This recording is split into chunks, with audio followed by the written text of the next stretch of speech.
You have different brain cells.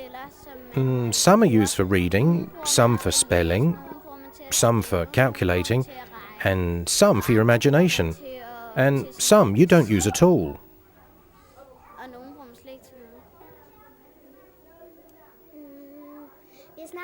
We have talked about it in class.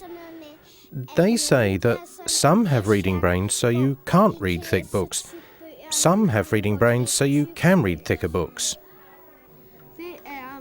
You have different brains. You read different books differently. Yeah, you don't read the same. There are some that read thick books and others that read thin books. For instance, me and Hannibal, we're reading partners. So he reads for me, and afterwards I read for him. I think that's fun.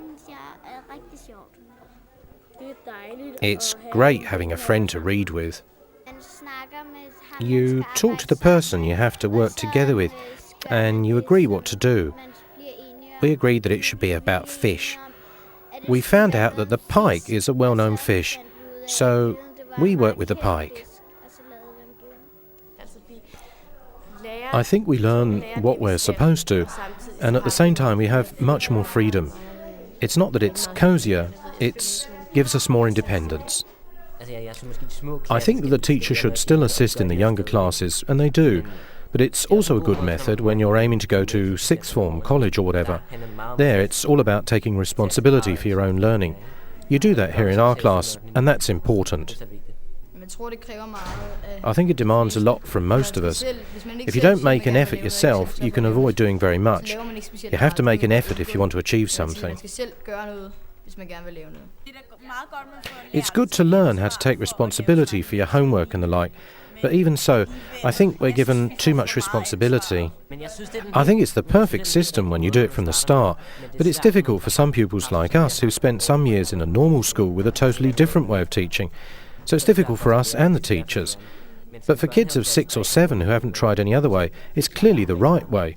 Of course, there'll always be things to adjust, but there always will be when you start something new.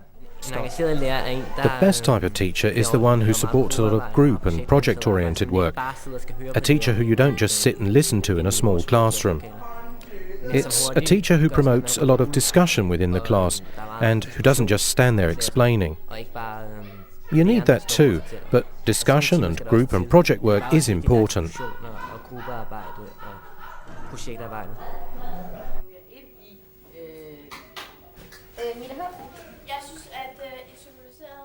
I think you symbolised it very well, and the play had a good moral to it. It was entertaining, and it should be, otherwise you don't want to see it. For instance, in English, we sit a lot on the chairs down there, and with the tables folded up. We move the tables around a lot, and in that way it gets a little more imaginative.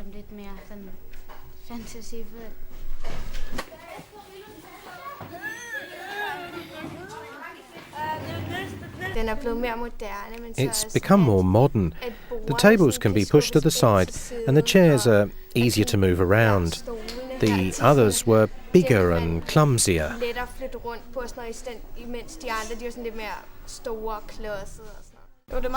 It's really smart that you can move the tables around. It means you don't just all sit there in the classroom mucking about. I think it's better because group work is more interesting, and you can sit a little by yourself, so I think you get more done this way.